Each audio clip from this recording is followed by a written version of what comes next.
This is a regulator of an air brake system. Right here on the lower side, we have a regulator. And on the upper side, we have an air dryer. The air dryer is there to remove any moisture that is coming with the incoming air.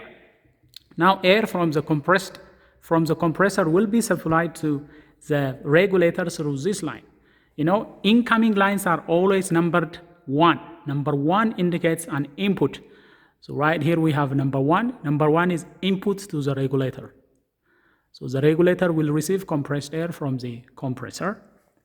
And then it has a spring-loaded actuating mechanism.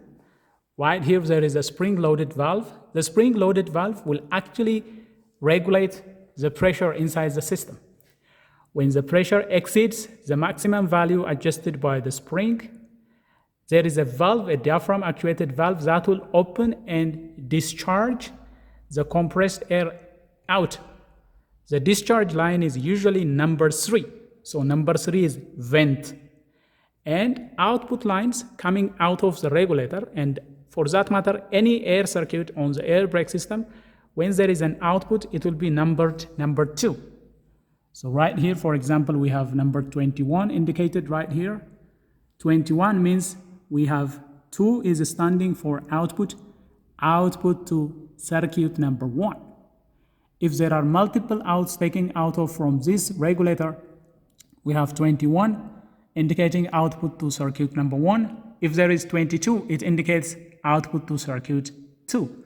So basically, number 2 indicates an output. So from this regulator, compressed air will be supplied to the system through this output.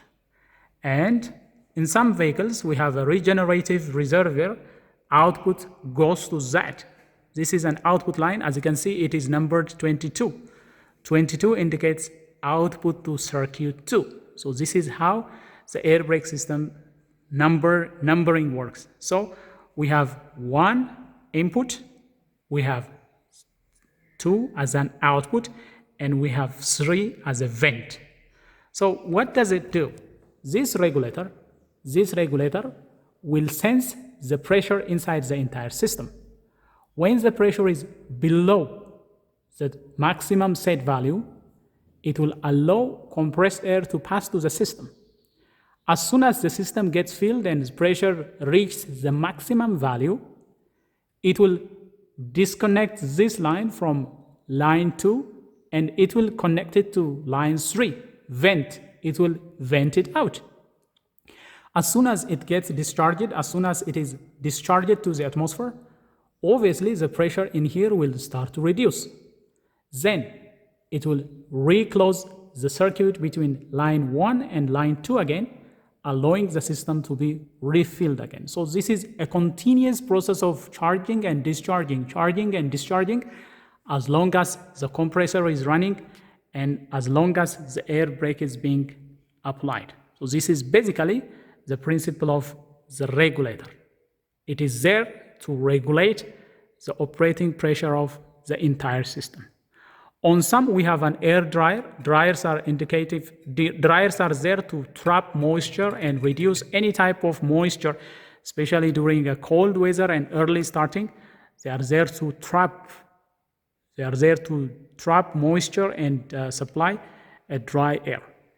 But this basic component, the input line, the output line, and the pressure adjusting spring-loaded valve, it is common on every air brake regulator. So this is basically the principle of operation of the air brake regulator. On some vehicles, these pressure regulators have a discharge valve that will allow tire to be filled up. There is a tire inflation separate valve on some vehicles. This particular one doesn't have that one, but on some models, there are tire inflation outputs taken out from the regulator itself. So you start your engine, air will be supplied through this line, and then you connect a tire inflation line to the regulator discharge output, and that will supply pressure to your tires. For this particular regulator, however, it doesn't have that function. So this is basically how the air brake line is connected to the regulator, and this is the principle of operation of the air brake regulator.